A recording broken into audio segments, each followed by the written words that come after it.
Network News. Hindi na raw mahihirapan si Kuya Roberto at mga kapwa-residente sa Barangay San Juan Agno sa pagtawid sa ilog para makarating sa kabilang barangay. Matapos na makompleto ang konstruksyon ng temporary steel bridge bilang kapalit sa nasirang hanging bridge noong kasagsagan ng bagyong Emong. Ayon sa kanya, malaking bagay ang isinagawang tulay para sa pag-angkat ng kanilang mga ikinabubuhay at para sa mga estudyanteng tumatawid ng ilog araw-araw makarating lamang sa paaralan.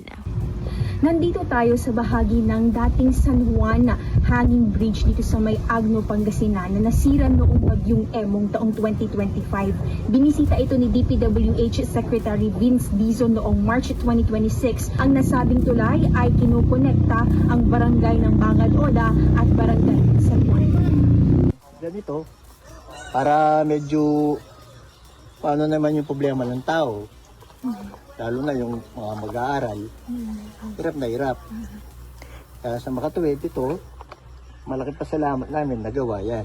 Sa muli ding pagbisita ni Department of Public Works and Highways Secretary Vince Dizon, sinuri nito ang katatapos na tulay na mainam ng magagamit ng mga residente matapos ang agarang pagsasagawa nito. Laking pasalamat din ng mga residente sa mabilis na aksyon, lalo ngayong nalalapit na maranasan ng madalas na pag-uulan at bagyo.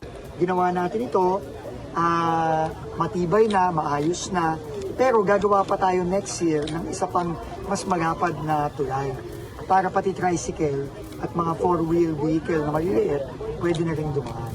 Inaasahan na sa higit 1,000 residente sa Barangay San Juan ang makikinabang sa nasabing tulay. Samantala, unang binisita at sinuri ni Dizon ang bahagi ng nag-viral na konstruksyon ng kalsada sa Arzadon Road sa Barangay Mayombo, Dagupan City, kung saan inihayag rin nito ang iba pa sa mga tinututukan nilang proyekto sa lalawigan na dapat natapusin sa lalong madaling panahon. Ayon sa mga residente, nung hindi pa nagagawang ilang parte ng daan, halos 20 taon na prinblema ang pagbaha sa Arzadon Compound kung saan umaabot hanggang tuhod ang tubig tuwing malakas ang ulan. Sa ngayon, isinasagawa na ang road construction sa ilalim ng DPWH na target makompleto ngayong Hunyo. Kasama mula rito sa IFM Dagupan, ito si Idol Juana De Vera, Tatak RMN. RMN Network News.